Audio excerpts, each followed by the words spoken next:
A one-of-a-kind manuscript written by a slave has now been preserved in the Library of Congress. The Arabic language autobiography spent decades in private collections before the library acquired it in 2017.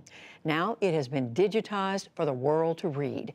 And Amna Nawaz reports on the manuscript's remarkable journey for our ongoing Arts and Culture series, Canvas. Born and raised in West Africa, Omar ibn Said was 37 years old when he was kidnapped and taken to America as a slave in the 1800s. Before I came to the Christian country, my religion was the religion of Muhammad. His autobiography in his native language of Arabic is believed to be the only one of its kind, the original words of a Muslim American slave. Then there came to our place a large army who killed many men and took me and brought me to the Great Sea. His literacy and culture completely goes against, abolishes, one might say, annihilates the narrative that slaves were not capable of culture. In fact, they were persons with distinct histories, abilities, culture, and background.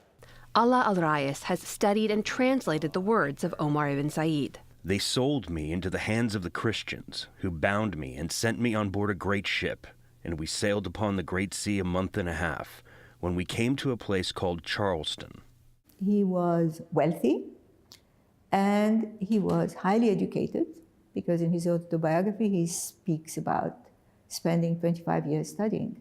Mary Jane Deeb is the chief of the African and Middle East Division at the Library of Congress, where Ibn Said's manuscript now lives. So there was a man who's caught at the age of 37, and shipped off to South Carolina, in a country he doesn't know, among people whose language he doesn't know. Ibn Said wrote he was sold to a, quote, small, weak, and wicked man called Johnson. After years of abuse, he fled, but was caught in North Carolina. He is then captured and brought to a jail cell, and he begins to write on the walls of his jail cell in Arabic. So that attracted attention of pretty important people, because the man who ends up buying him and releasing him from jail was the brother of the governor of North Carolina. Over time, Ibn Said converted to Christianity. In his 60s, he wrote his own story, but only in Arabic. It's written in Arabic, and so his masters could not really read it at all. They could not really influence its writing. And so it was really his exact words, unfiltered by the machinery of the editorship of masters and abolitionists, as other slave narratives were. A machinery al-Rais says erased countless narratives, including the fact that up to 20% of Africans enslaved in America were Muslim.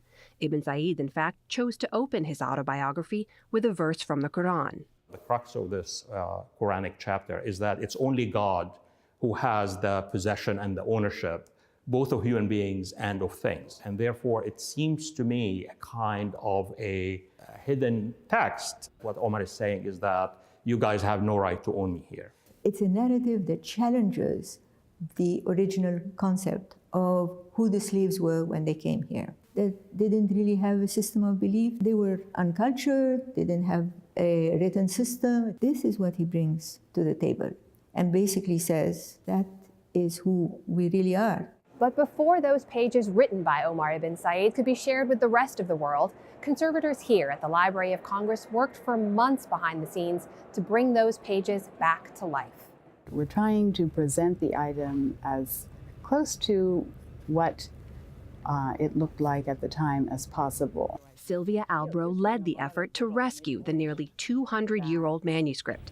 The materials themselves, she says, tell us even more about the life of Omar ibn Said.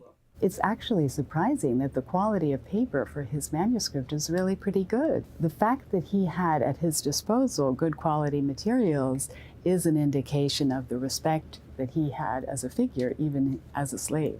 That respect brought Ibn Said to the attention of prominent abolitionists, missionaries, and linguists at the time, who translated his story and used it in their fight against slavery.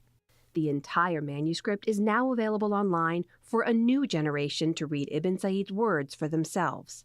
For the PBS NewsHour, I'm Amna Nawaz in Washington, D.C. And what a gift it is to all of us.